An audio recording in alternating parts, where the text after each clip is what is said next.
Jesus died on the cross and came back to life 3 days later. He came to Mary, who was crying at the tomb, and called her name in a warm voice.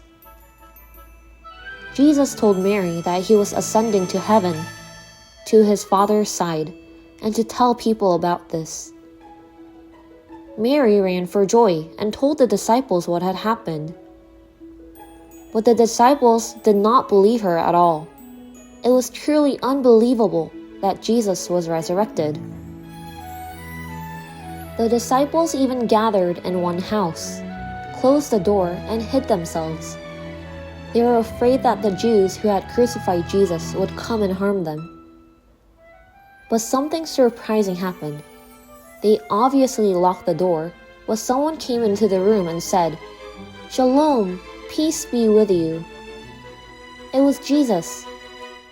To the startled disciples, Jesus showed his hands that had been pierced by nails, and his side that had been pierced by a spear. Only then did the disciples recognize Jesus and rejoice. But unfortunately, there was a disciple who could not be there, Thomas. He heard that the disciples had met Jesus, but he said he could not believe it because he wasn't there. I have to see the nail prints on Jesus' hands with my own eyes, put my fingers into the nail prints, and put my hand into the spear marks in his side to believe. A few days after that incident, Jesus came again to the house where the disciples were gathered. The disciples still kept the door closed.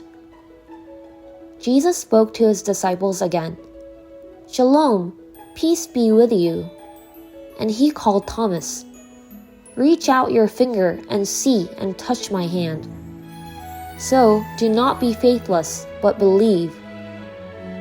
However, Thomas couldn't even touch Jesus' scar or put his hand in his side.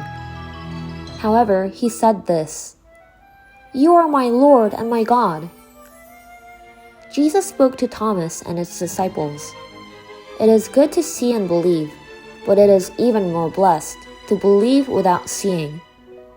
If you can believe without seeing, and if you can believe only with your heart's eyes, it means that it is even more blessed.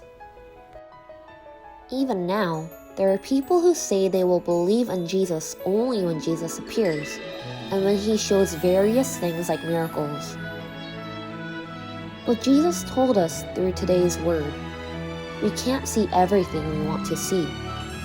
But if someone believes even without seeing, they are blessed. Like Thomas, we may doubt. However, I hope that we will remember the words of Jesus. Look at Jesus not only with our eyes, but also with our hearts, and will become people who believe in him.